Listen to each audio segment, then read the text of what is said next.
tu penses que hip hop Galsen mën na nekk industrie. Tu sais on ne dit jamais jamais. Mais ce sera très très très très très difficile. fii rek mi ngi yem suñu biir. ce sera très difficile pour mu nekk industrie. lan lañ mën a def tey pour mu nekk industrie tey lan nga gis comme solution. Il faut déjà trouver une solution pour la vente. La vente par exemple. njaay bi il faut adopter le digital. Il y a Dido qui est là, il y a Zixen qui est là, il y a nu mu tuddati Musique Bi qui est là te loolu déjà xam nga c'est déjà un premier pas. yaa ngi dégg deuxièmement xam nga gars yi tamit xam nga il faut qu'ils arrivent gis nga dafa am benn affaire bu am je vais t'expliquer une chose. Pourquoi en partie les choses ne marchent pas comme ni ko gars yi bëggee. gis nga nigériens yi seen Naija afrobeat bi dafa dox au niveau international balaa ñu ciy rax seen rap ñoom. moo tax buñ ci raxee seen rap day jàll easy.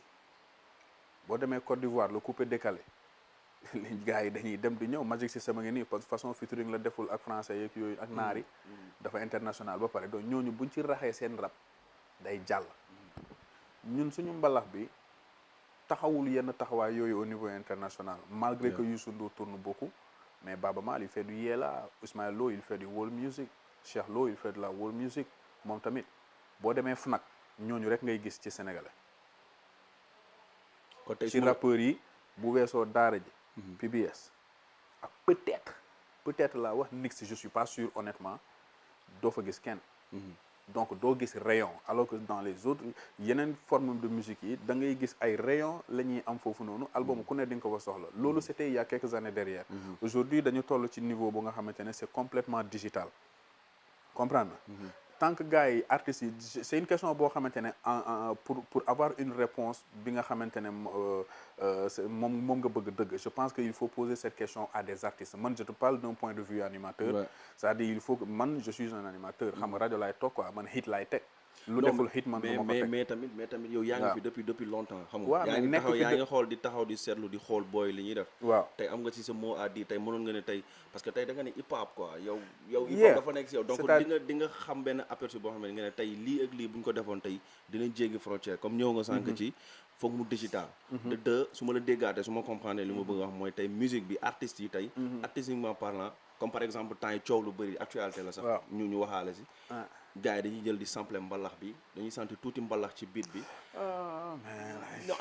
non si parce que débat bi nii waxoon nañ ko y a plus de 10 ans par exemple ñu jël si Fata jëloon nga ko fi interview mu wax bay xam nga bay aalu tey moom moo du ma ne moo commencé am dëgg mais tey moom la style de musique boobu la booy di incarner pour mën ko exporter déjà shout out to Fata ma nigga je n'ai rien contre lui mais ce que les gens disent de Fata c'est-à-dire man crédit bi nga xamante ne mun naa ko jox Fata mooy que moom kese moo amoon sañ-sañu jàkkaarloog ñi doon classe li muy def ba pare defante kook ñoom mais c'est pas lui qui l'a commencé il y a eu avant Fata il y a eu Black Mbolo il y a eu Gox Bi Système je sais pas am na ay beneen groupe boo xamante ne fàtte naa tudd bon Zaman comprendre avant Fata di ñëw mais ñooñu ñëpp après dañoo daw Fata kese moo amoon sañ-sañu taxaw jàkkaarloog ñi doon clash genre musique bi muy def ba ci rapadio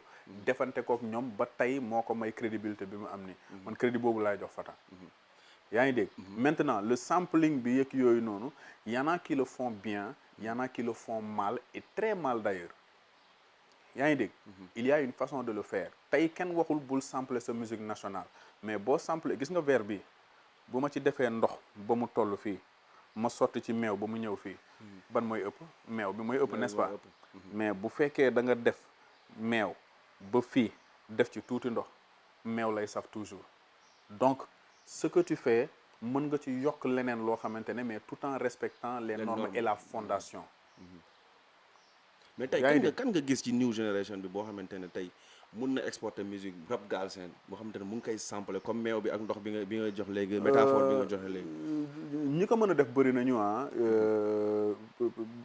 pour rek xam nga préserver xam nga quelque chose par rapport à ma personne et par rapport à ce que je fais nii par exemple mun naa tudd tur non yow mën na tudd tur mais man mënuma tudd tur d'accord par exemple ñi si gën a fës ñaar ñi si gën a fës ci actualité la muy El Jazz ak Samba Peuzzi ils sont bien, ils font du bon, je te dis en toute sincérité, est-ce que ça me plaît?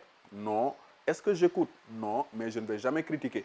Il y a 10 ans, li nga tontu Fata. Non, man déggal ma la wax, c'est-à-dire il faut être sûr de ses réponses. Il faut être sûr de ses réponses. Man, je parle pas pour le blabla.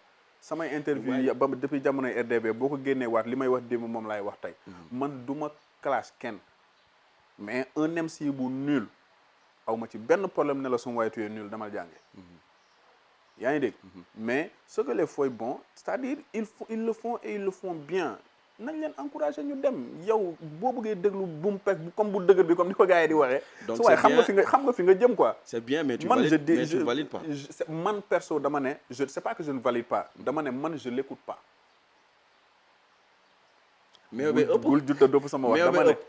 non du question ne mais c'est pas le genre de hip hop que man dinaa ko déglu muy tooyal sama xol bi. waaye di il est trop old school. lan ngeen non c'est pas une question de old school c'est-à-dire je suis pour le bon hip hop.